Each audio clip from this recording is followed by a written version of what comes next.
Seven, in questo numero. Corte dei Conti. Confermato il dissesto del comune di Cosenza. OS esternalizzati e precari della sanità licenziati contro Cotticelli. Ma il commissario dice: la legge è invalicabile e dobbiamo applicarla. Crotone, supermercato della grande distribuzione chiude. I dipendenti licenziati via WhatsApp.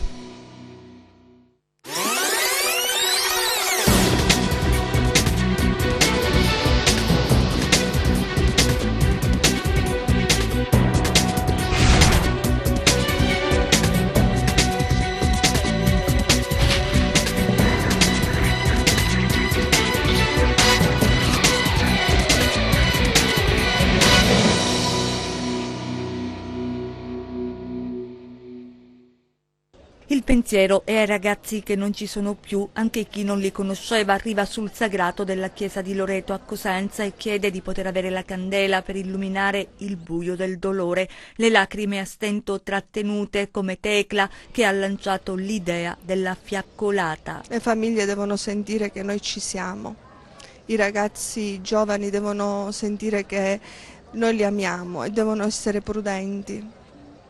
Le famiglie devono ritornare a vivere, questi devono aggrappare a questa luce, perché i ragazzi che non ci sono più non vogliono che i genitori piangano, li vogliono vivi. Alessandro, Mario, Federico e Paolo morti in un terribile incidente in un sabato sera che doveva essere di vita. Salvatore, 18 anni, deceduto su un campo di calcio, la vita al contrario che ha colpito molti coetanei. I ragazzi di Cosenza hanno reagito facendo gruppo. E la cosa bella che io ho riscontrato andando in giro è che finalmente il ragazzino si è seduto su un muretto a chiacchierare tra virgolette, a parlare, a dialogare su questa tragedia. Nella folla c'è la mamma di Alessandro Algeri, in mano la foto del figlio che non c'è più.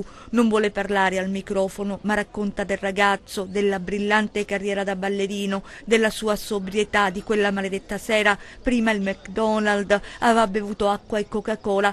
C'è anche il papà di Federico che ci dice: la nostra è la tragedia di tutti, e spiega il perché ha trovato il coraggio di parlare al microfono. Io ho trovato il coraggio di parlare perché voglio rispettare la memoria di mio figlio e voglio che mio figlio abbia la giustizia che merita, perché era un ragazzino solare, un ragazzino che mi ha dato tante soddisfazioni e mi doveva dare tante soddisfazioni e doveva avere tante soddisfazioni, e per un destino beffardo, per la responsabilità di qualcuno, purtroppo non è più qui con noi. Solo questo mi dà il coraggio di parlare, perché i miei ultimi 10 giorni sono stati 10 giorni di dolore tremendo e profondo, solo questo. Ormai le fiaccole sono accese e la musica a dominare sul silenzio irreale.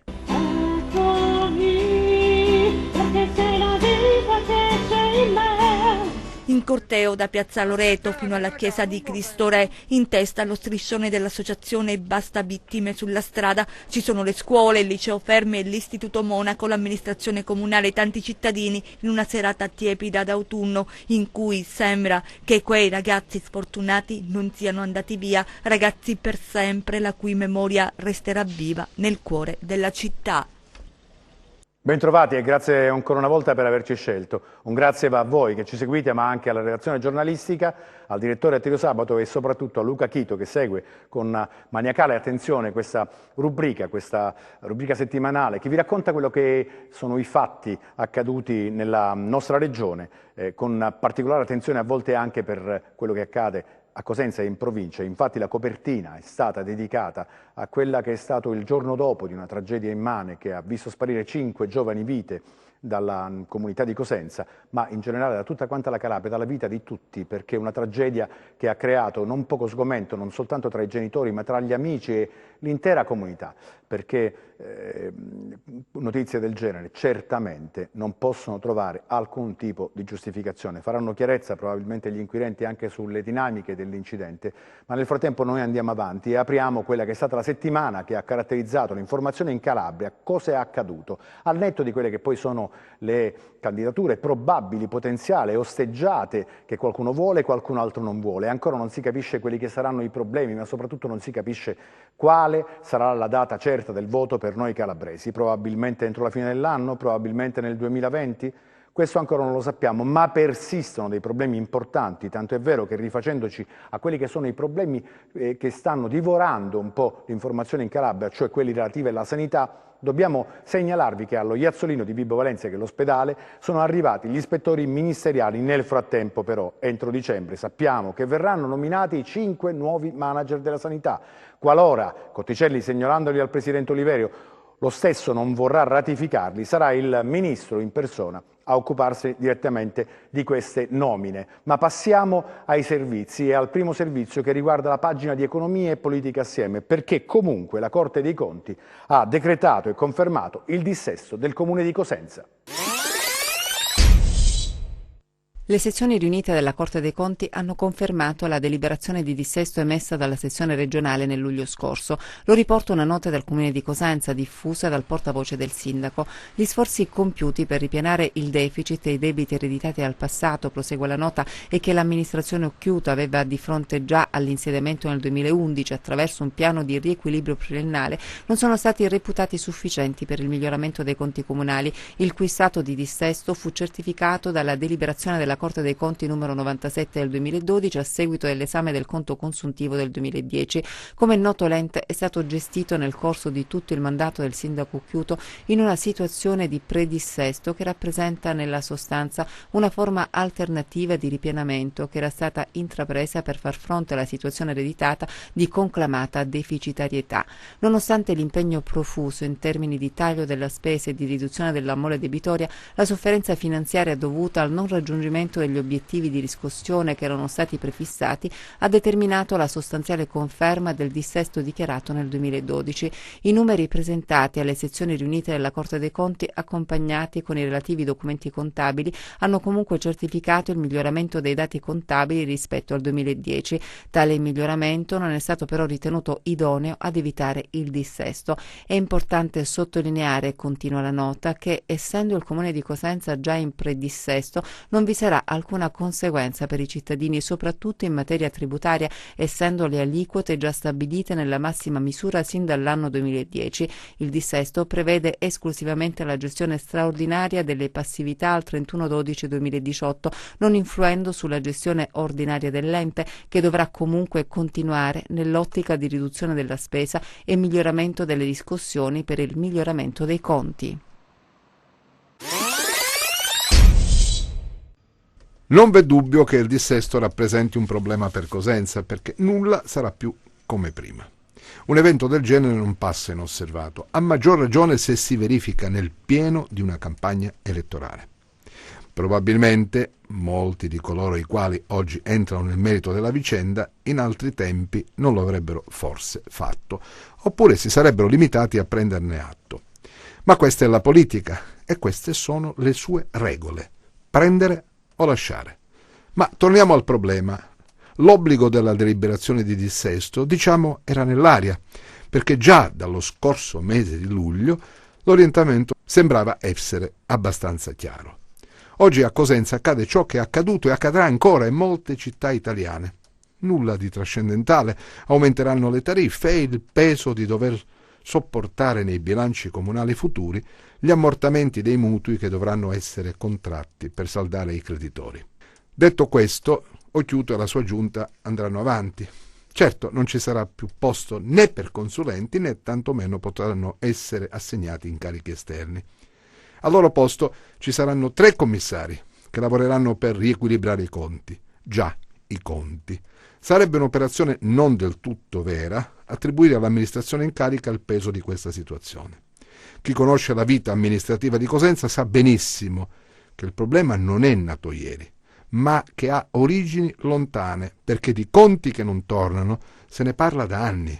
Sarebbe interessante a questo punto, per mettere fine alle polemiche, confrontare il lavoro svolto dai governi cittadini che si sono succeduti negli ultimi anni.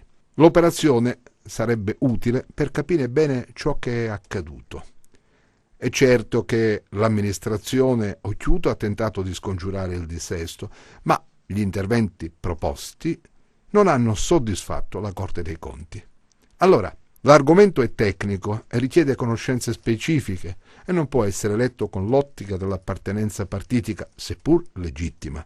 L'impressione, insomma, è che ci sia molta preoccupazione, non solo e non soltanto per ciò che il dissesto può generare, ma per eventuali, l'impressione è questa, nuovi scenari politici di là da venire.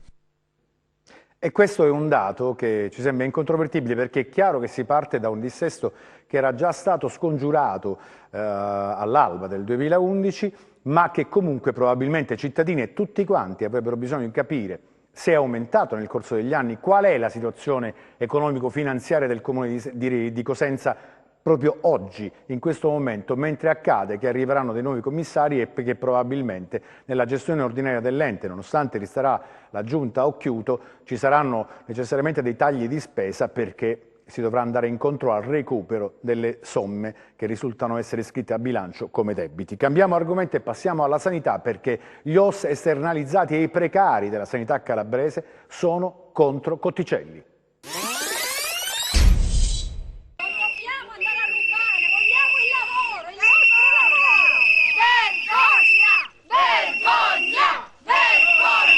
Chiediamo lavoro e non sussidi è l'ennesimo disperato appello degli ex operatori sociosanitari esternalizzati della Coop Service Multiservice che operano nell'azienda ospedaliera di Cosenza, a poche settimane dalla scadenza dei termini del licenziamento collettivo.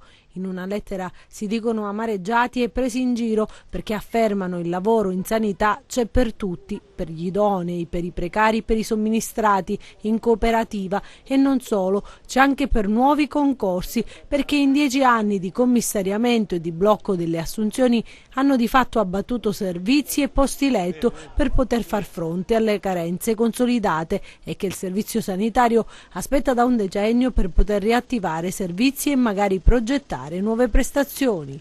Il loro appello è rivolto al commissario ad acta Saverio Cotticelli affinché si ravveda e blocchi i licenziamenti. Non capiamo il motivo di tanta inaspettata chiusura da parte del commissario, scrivono, ma confidiamo in lui affinché possa fermare i licenziamenti. Siamo pronti a nuove proteste e nuove iniziative più incisive, concludono poi. Noi non vogliamo sopravvivere, ma vogliamo vivere.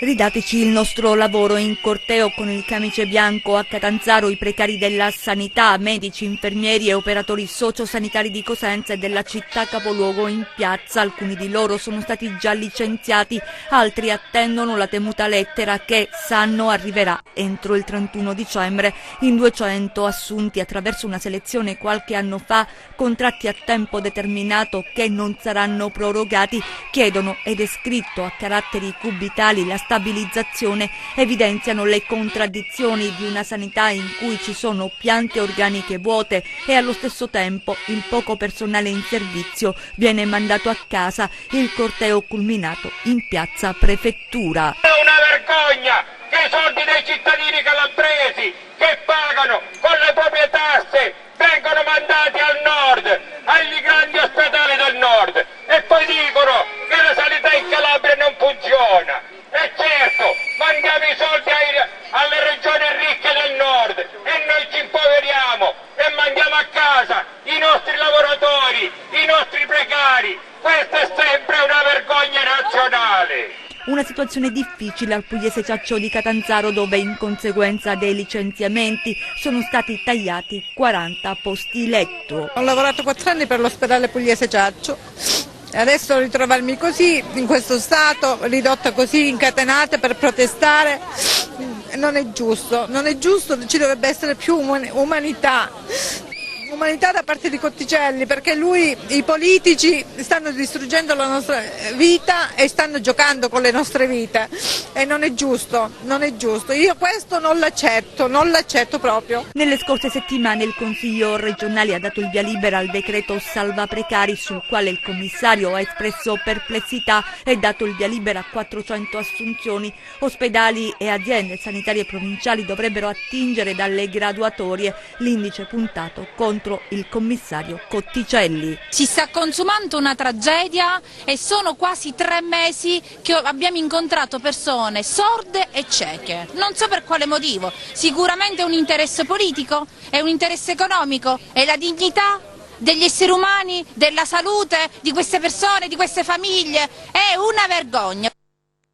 Da una parte la dignità dei lavoratori, dall'altra la sofferenza degli ospedali, posti addirittura che sono passati da 40 a 4 in uno dei reparti dell'ospedale Pugliese Ciaccio di Catanzaro, ma la voce si è levata in gran coro contro Cotticelli. Pensate che addirittura nel paradosso di una regione che è commissariata la sanità da circa 10 anni, c'era qualcuno in quegli striscioni che addirittura inneggiava all'ex commissario Scura, che anche lui ha avuto delle grandi difficoltà, delle enormi difficoltà e soprattutto dell'ostracismo politico nella gestione per l'appunto della sanità calabrese. Ma Cotticelli, che non poco più di un mese fa aveva sostenuto che avrebbero dovuto passare sul suo cadavere perché i precari e gli OSS sarebbero stati tutelati, invece partono le lettere di licenziamento e queste sono state firmate anche ieri a Catanzaro. Ma lui dice: la legge è invalicabile e io devo applicarla.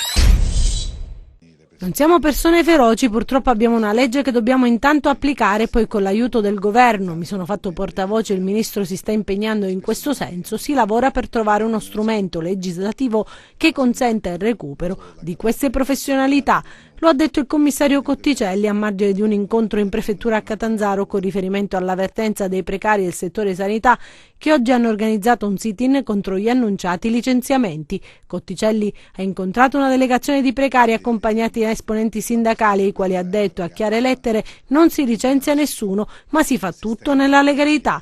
Il problema dei precari, ha poi spiegato Cotticelli, ci ferisce il cuore, sono persone per bene che lavorano e sono un valore aggiunto per l'ospedale in cui lavorano. Purtroppo sono incappati nella spada di Damocle di una legge che non per colpa loro prevedeva che entro 48 mesi dovessero essere regolarizzati. Poi Cotticelli ha parlato del programma operativo per i prossimi 2 anni, che fa sapere sarà piuttosto cospicuo perché sarà arricchito dallo sblocco del turnover e quindi si avrà la possibilità di sostituire il personale andato in pensione regolarmente o per quota 100. Sulla situazione dell'ospedale di Catanzaro, Cotticelli ha evidenziato che il Pugliese ha più delle persone previste rispetto agli altri 2 hub della regione. Il commissario si è poi soffermato sulla vicenda degli OSS esternalizzati in servizio all'Annunziata di Cosenza, per i quali sono state avviate le procedure di licenziamento. Quello delle cooperative è un altro discorso, perché il problema è che da anni si rinnovavano tacitamente i contratti a prezzi folli contro gli interessi sia dei lavoratori, perché venivano sfruttati a fronte di un costo del servizio esorbitante, sia per altre questioni. Per salvare i posti di lavoro ha poi dichiarato: ho prorogato, ma solo per questa volta e per salvare i posti, di 1 anno il contratto. E quindi noi continueremo a seguire sia la vicenda relativa agli OSS che ai precari della sanità in Calabria, sia perché ci interessa la situazione lavorativa, la salvaguardia di tanti posti di lavoro, di tante famiglie che sono veramente sul baratro del fallimento, ma soprattutto perché siamo anche interessati, diciamocelo chiaro, a quella che è la condizione della sanità in Calabria, a cui mancano, ricordiamolo, circa 5.000 unità, ovviamente tra OSS e personale medico e paramedico. Cambiamo argomento velocemente, ve lo diamo solo come notizia, perché parlando dell'emergenza dei rifiuti, in settimana c'è stata la riunione dell'ATO della provincia di Cosenza per cercare un problema alla soluzione, soprattutto anziché far arrivare l'imposizione da parte della regione, l'individuazione dell'ecodistretto e ovviamente delle nuove discariche, così come previsto dalle leggi vigenti. Parliamo ancora di lavoro, ci spostiamo di provincia, nella fattispecie nel capoluogo, quindi la città di Pitagora, Crotone, dove un supermercato della grande distribuzione chiude all'improvviso e pensate che ha licenziato i dipendenti utilizzando semplicemente un messaggio WhatsApp. Ben venga l'utilizzo dei social per informare, ma se è vero che ai 52 dipendenti di un ipermercato crotonese è stata comunicata l'interruzione del rapporto di lavoro via WhatsApp, questa volta si è andati oltre il limite. Un problema occupazionale così importante, che significa sofferenza e disperazione per decine di nuclei familiari, meriterebbe almeno di essere trattato con maggiore tatto e umanità. Ieri tramite un messaggio WhatsApp il nostro direttore ci ha detto che il supermercato è chiuso e che noi ce ne siamo andati a casa, che siamo in ferie forzate fino a quando non ci verrà la lettera a casa. Allora mi chiedo e dico, noi che siamo 52 persone, tutti genitori, scusate l'emozione, padri di famiglia, che abbiamo un sacco di debiti, abbiamo un sacco di problematiche, e ci dobbiamo trovare in questa situazione che non sappiamo più cosa fare. Cosa diremo ai nostri figli domani? Il signor Perri tramite WhatsApp ci ha licenziato. Fin qui l'aspetto che riguarda la forma. Resta la cruda realtà della perdita del lavoro per decine di persone impiegate nel punto vendita di località Passo Vecchio, oggi schierate davanti alle saracinesche in un tentativo estremo di difesa del proprio posto. Siamo in una posizione invidiabile. Adesso con questo nuovo centro commerciale che hanno fatto alle spalle, qua è sempre praticamente pieno, quindi non riusciamo a capire il perché lui non abbia voluto continuare a investire. Fatto sta che noi siamo 52 famiglie, come diceva la mia collega, da oggi in poi saremo a spasso, 52 famiglie con altrettanti figli, a cui che cosa gli dobbiamo dire?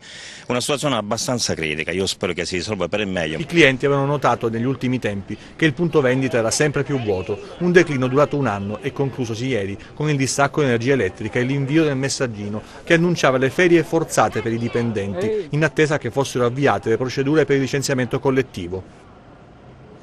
E questa è la situazione in una parte della nostra Calabria, come del resto su tutto il territorio, che però è più interessata ancora dal punto di vista della percentuale dei disoccupati e quindi delle crisi che aprono delle voragini nel tessuto sociale, pensando soprattutto a quella che è la vita dei giovani e delle famiglie.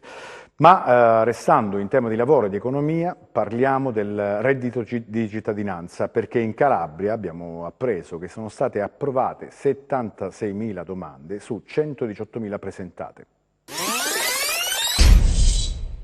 Eccoli i dati ufficiali. Al 15 ottobre 2019 in Calabria sono state presentate 117.931 domande di reddito di cittadinanza, il 65% sono state accolte, e quanto emerso nel corso della presentazione del bilancio sociale 2018 dell'INPS Catanzaro. La nostra regione, è stato sottolineato, è quella che ha maggiormente beneficiato in termine percentuale del reddito di cittadinanza. In particolare 20.000 domande sono state presentate a Catanzaro, 44.000 a Cosenza, 12.000 a Crotone, 33.000 a Reggio Calabria e 7.500 in provincia di Vibo Valentia. Richieste che l'Istituto Nazionale di Previdenza Sociale gestisce negli sportelli regionali nonostante la carenza di personale. Nel 2018 siamo diminuiti ancora di 35 unità, per fortuna nel 2019 ci sono 48 nuovi assunti, quindi abbiamo un problema di carattere anche di numero di dipendenti e di età media, che siamo sopra i 55 anni di media il dipendente INPS. Le criticità sono in alcune aree della Calabria, quelle più critiche, in particolare in alcune prestazioni, quelle diciamo più assistenziali, pensiamo al reddito di cittadinanza del 2019 o altre attività in cui c'è una forte diciamo, pressione da parte della cittadinanza e anche diciamo, di personaggi anche un po' borderline, possiamo dire, che quindi da gestire in maniera molto attenta, e devo riconoscere che i dipendenti INPS della Calabria sono stati veramente bravissimi sia nella produzione ma anche nella gestione di situazioni, tant'è vero che in Calabria, a differenza che in altre regioni, non ci sono stati mai casi eclatanti di problematica allo sportello. In Calabria per quota 100 lo scorso anno sono state presentate 6.847 domande, 2.728 riguardano la gestione pubblica, 4.119 quella privata. Il turnover c'è stato tra entrate ed uscite, lo diranno i prossimi anni.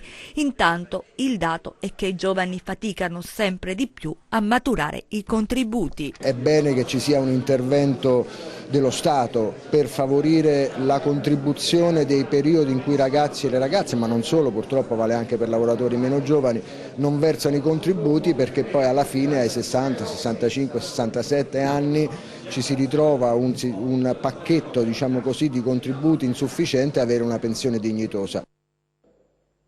Questa è un'analisi che deve farci pensare, perché soprattutto chi decide di lavorare in nero, ma chi comunque, sono tanti che sono costretti anche, perché bisogna dirlo fuori dai denti, ma soprattutto molte persone non sono in grado di avere una posizione contributiva e quindi di potersi versare i contributi da soli.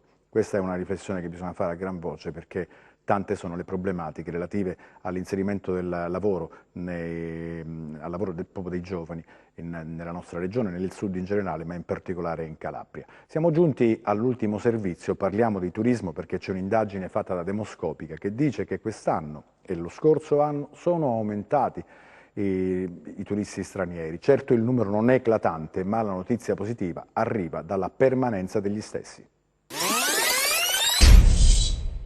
Ammontano a più di 2 milioni le presenze straniere in Calabria nel 2018. Detta così potrebbe sembrare un dato più che positivo, ma spulciando i numeri pubblicati nell'indagine demoscopica si scopre che l'incidenza percentuale su base nazionale della nostra regione equivale allo 0,5. In effetti i turisti transitati nello scorso anno nelle località della Calabria sono stati 339.000 e se è vero che si è registrato un incremento di arrivi, si tratta di numeri irrisori rispetto a quelli registrati in altre aree del paese. Se in Veneto su 100 turisti 65 sono stranieri, la percentuale scende a 19 in Calabria, un valore di molto inferiore anche a quello di altre regioni del sud come Sicilia e Campania, che vantano 46 turisti stranieri su 100. L'indagine demoscopica rivela però anche un punto di forza della nostra regione, capace di trattenere più a lungo i turisti, in media per 6 giorni, quasi il doppio della media nazionale. La Calabria ha la medaglia d'oro rispetto a questo parametro, a questo indicatore. Ogni turista straniero genera mediamente 6 notti. Il dato nazionale è di poco più di 3 notti, quindi un dato sorprendente e estremamente interessante se si vuole misurare appunto il potenziale dell'incoming internazionale per l'immediato futuro.